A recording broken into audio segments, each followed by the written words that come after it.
स्मृती enterprises प्रस्तुत the jewel one present miss and Mrs Maharashtra beauty या राज्यस्तरीय सौंदर्य स्पर्धेची तिसरी फेरी आज कोल्हापुरात पार पडली। अनेक युवती आणि महिलांनी या स्पर्धेत सहभाग नोंदवत आपले कला कौशल्य सादर केले। या राज्यस्तरीय सौंदर्य स्पर्धेच्या तिसऱ्या फेरीचे आयोजन हॉटेल रसिका गार्डन येथे करण्यात आले होते। जिल्ह्यातील सौंदर्यवतींनी वेगवेगळ्या वेशभूषेसह हजेरी लावली। आज दिवसभरात 55 सौंदर्यवतींनी आपलं सौंदर्य दाखवून दिलं।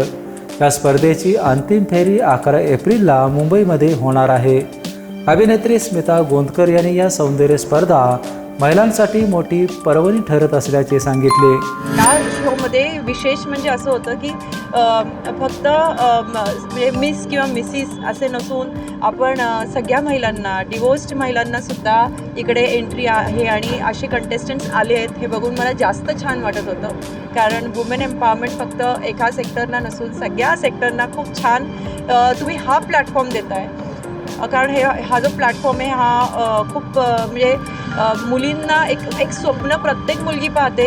शाळेत असताना, कॉलेजमध्ये असताना मीही असं स्वप्न पाहिलं होतं आणि खरं सांगते मला वाटलं होतं की माझं हा स्वप्न कधी पूर्ण कदाचित होऊ शकणार नाही, कारण मी जॉब करत होते अमेरिकेमध्ये।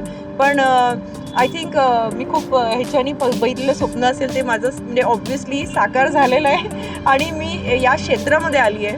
तर असंच स्वप्न या सगळ्या मुलींनी, महिलांनी पाहिलं होतं आय एम शुअर, आणि आज तिकडे आले। त्यांना सगळ्यांना खूप खूप शुभेच्छा। यावेळी या कार्यक्रमाचे मुख्य आयोजक आधार शिंदे, स्मृती बोंडगे, माजी महापौर स्वाती येवले, माजी नगरसेविका वैशाली डकरे, मेहंदी मुल्ला, परीक्षक जयेश पाटील, अश्मित कामते, सौम्या नायर, सोपान शेंडगे आदी उपस्थित होते। बेबेंसाठी कोल्हापूरहून विजय यशपुत्र।